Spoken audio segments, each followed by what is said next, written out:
Amida Butts. Namo Amida Butts. Namo Amida Butts. Namanda, Namanda, Namanda, Namanda, Namanda, Namanda, Namanda.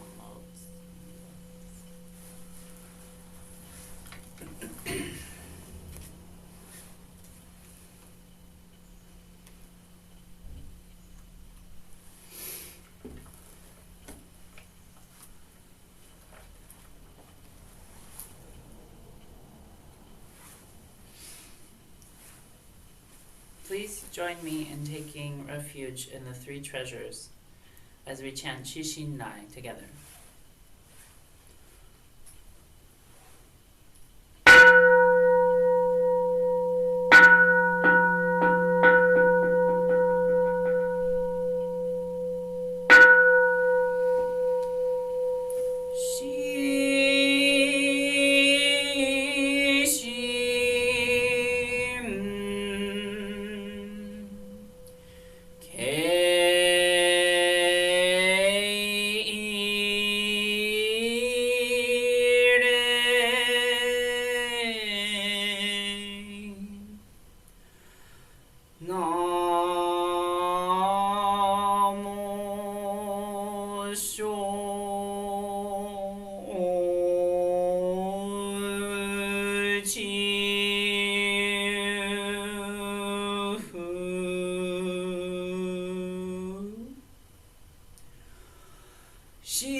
Please join me in reading the Three Treasures 1.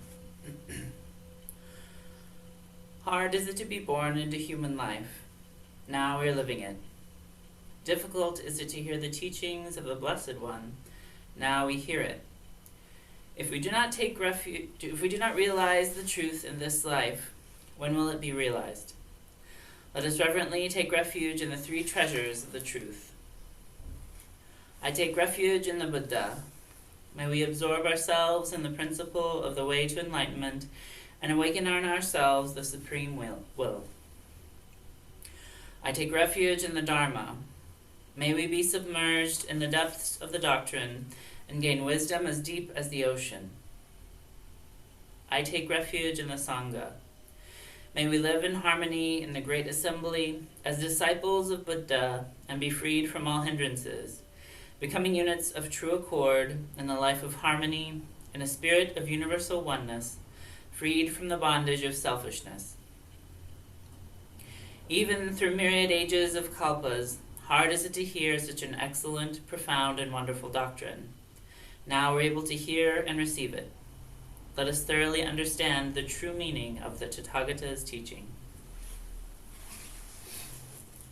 Namo Amida Butts. Namo Amida Butts. Namo Amida Butts. Namanda, Namanda, Namanda, Namanda, Namanda, Namanda.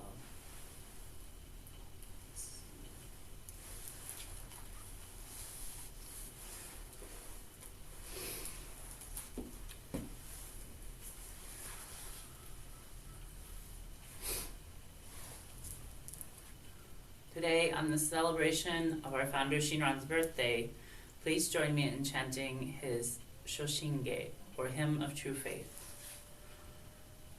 We'll be chanting it in the Gyofu style, which is a bit more melodic, but very similar to the one that's printed in the book.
Jinen sokuji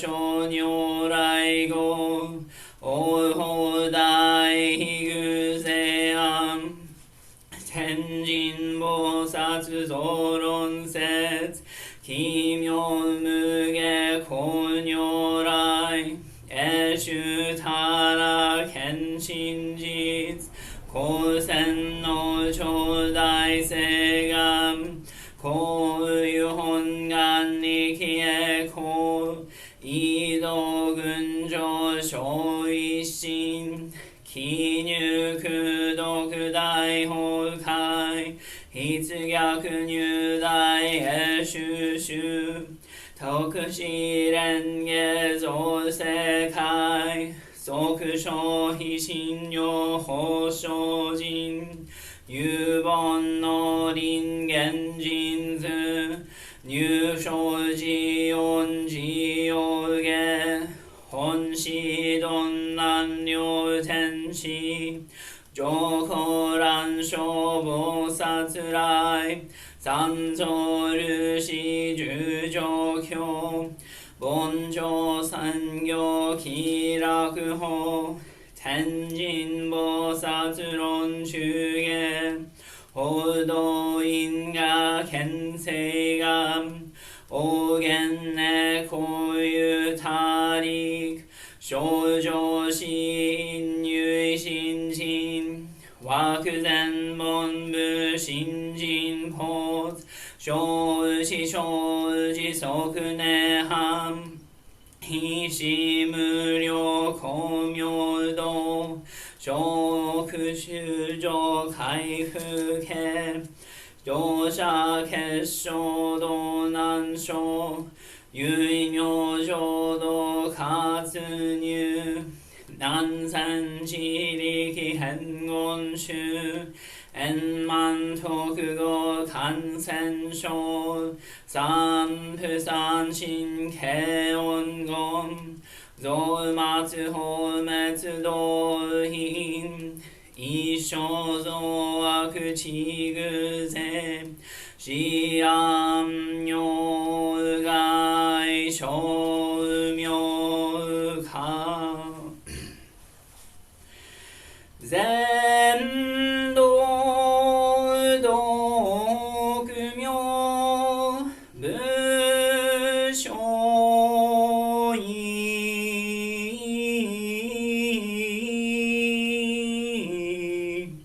故愛上三陽逆悪光明妙語見人年開入本願大智慧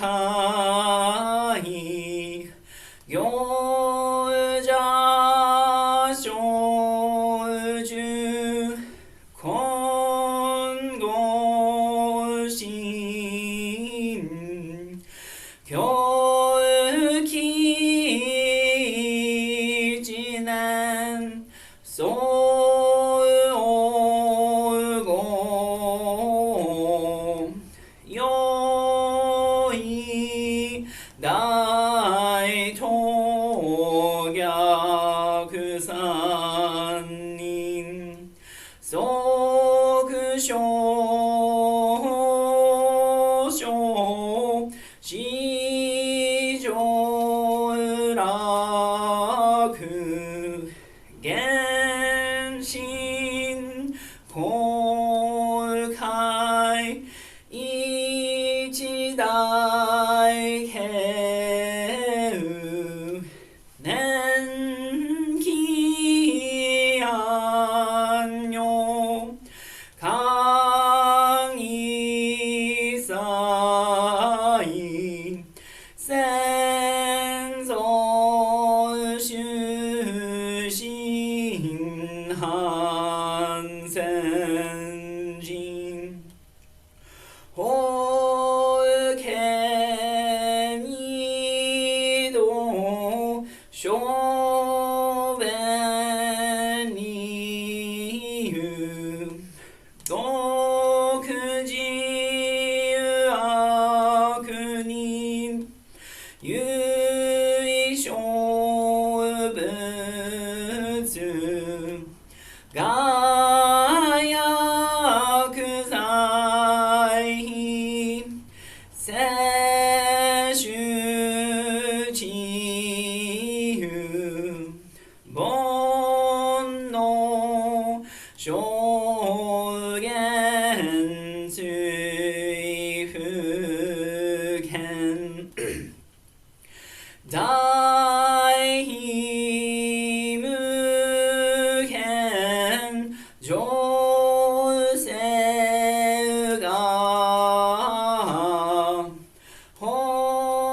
南無阿弥陀仏。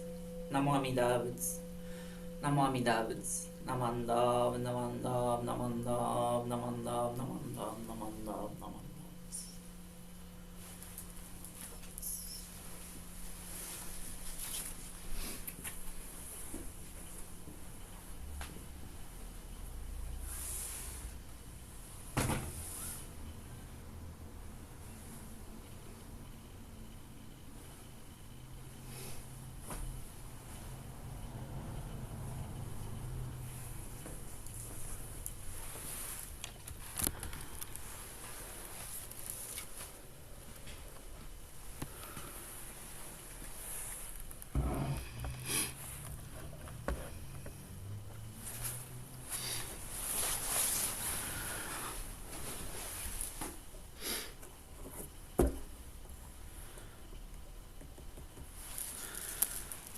Thank you for joining us this morning for our service.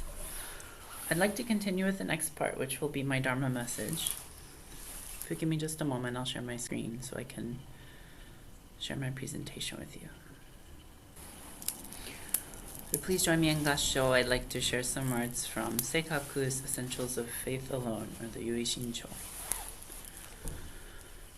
With the pledges of friendship in this life, brief as a dream, to guide us, we tie the bonds of meeting before enlightenment in the coming life.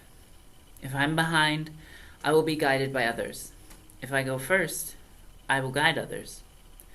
Becoming true friends through many lives, we bring each other to the practice of the Buddha way.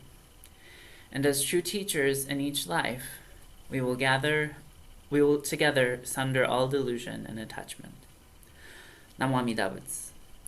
Namo Amida Butsu. Namo Amida Butsu. Namandab, namandab, namandab, namandab, namandab.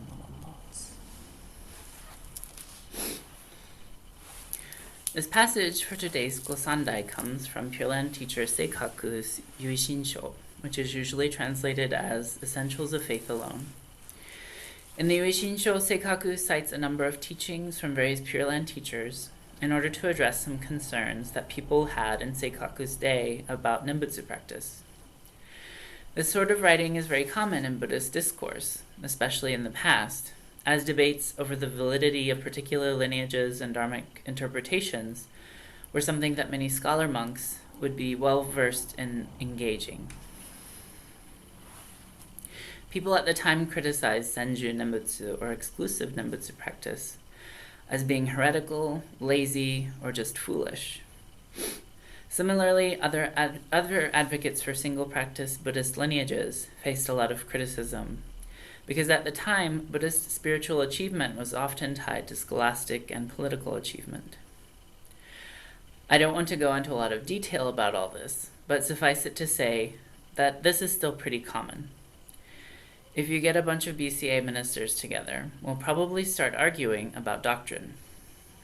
I've gotten caught up in this trap myself, too. But sometimes I think it's rather funny. And I wonder what our founder Shinran would think. In a way, it's like going to a dog park and seeing a bunch of poorly socialized canines fight with one another.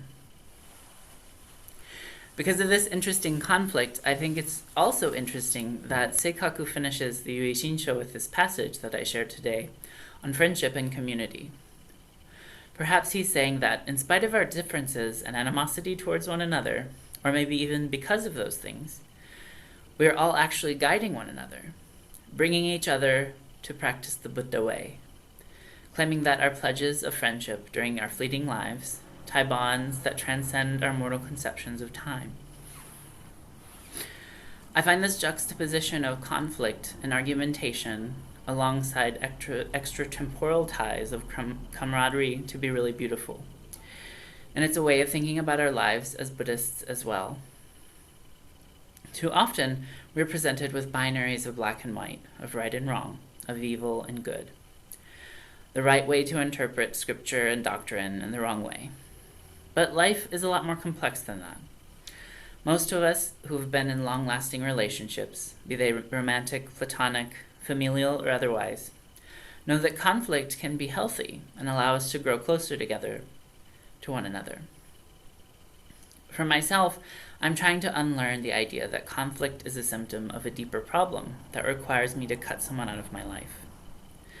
I'm trying to live, albeit uncomfortably, with the fact that I can love someone and still argue with them, and know that they also still love me.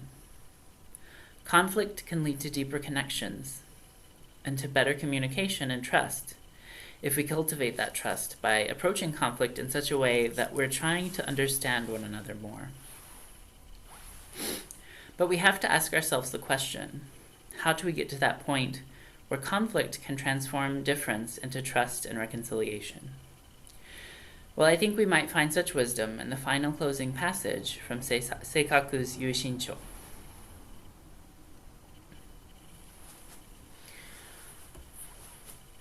He says, Honor Shakyamuni, the teacher, Amida Buddha, compassionate mother, Avalokiteshvara on the left, Mahastamaprapta on the right, the great ocean of immaculate beings, the ocean of the three treasures throughout the Dharma realm.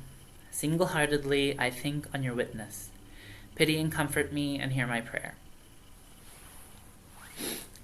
I looked this up, and the original is written in Chinese, so I can't say for sure how accurate the translated word prayer is in this context. But that word can be a powerful one, especially in the social contexts that are predominantly Judeo-Christian, like we live in.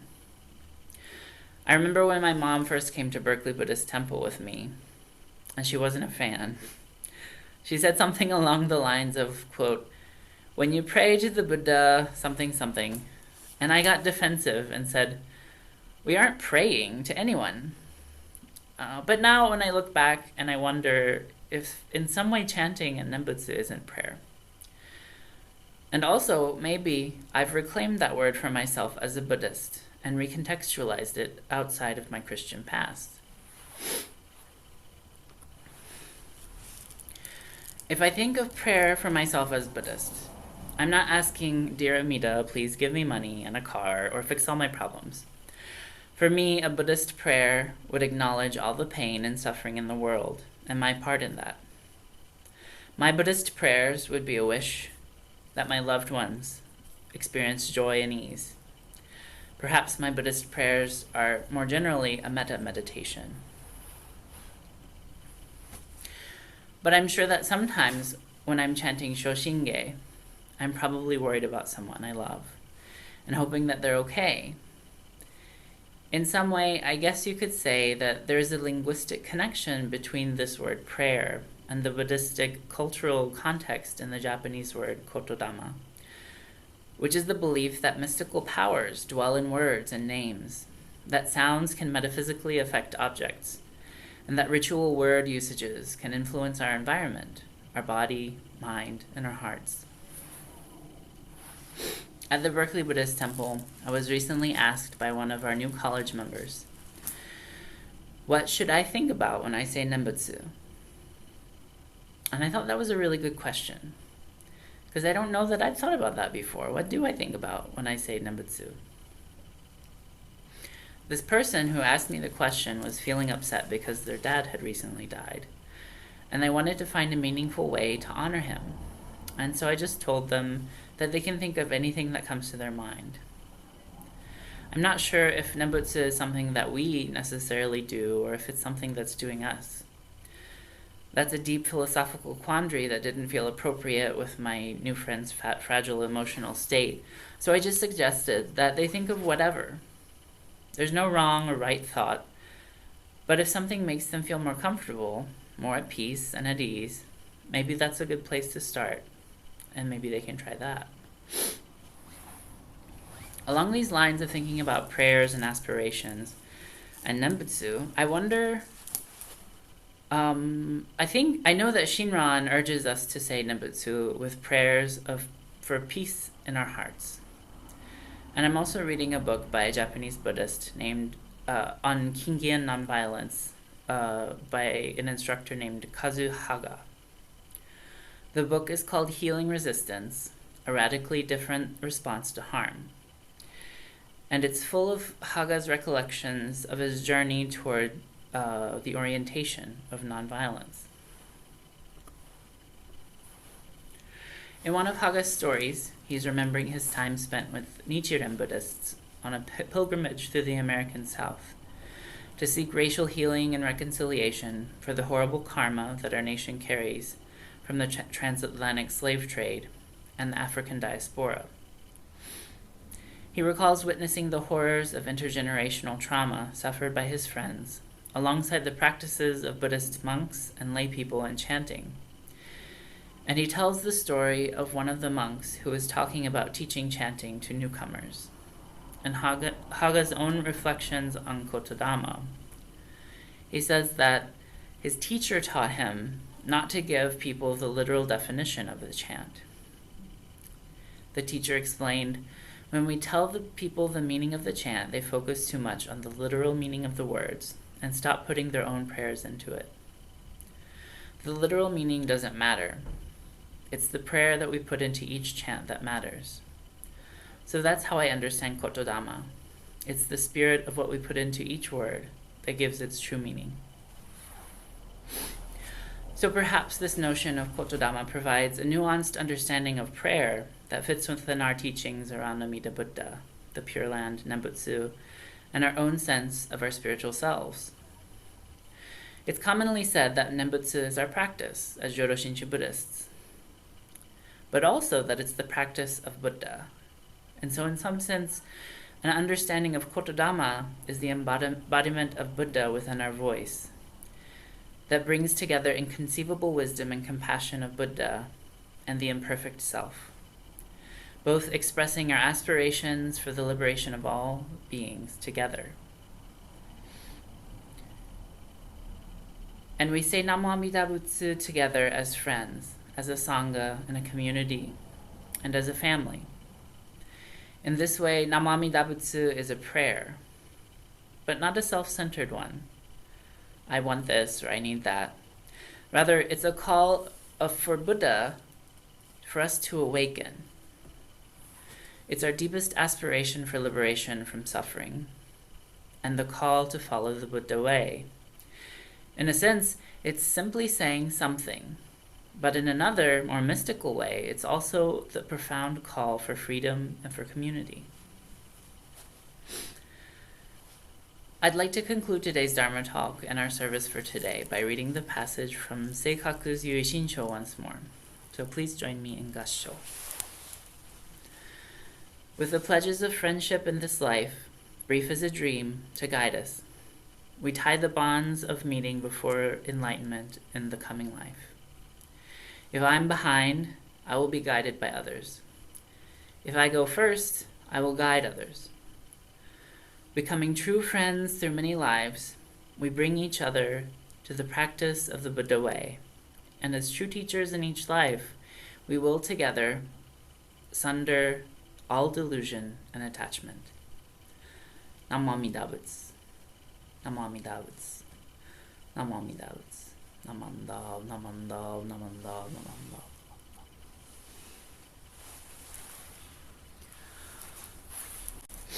So I will conclude our service for today with that. I'd like to thank everyone at the Buddhist Temple of Marin for their support. Thank you all for coming today, and if you're watching this on YouTube later, thanks for watching. I'll unmute us and we can chat now.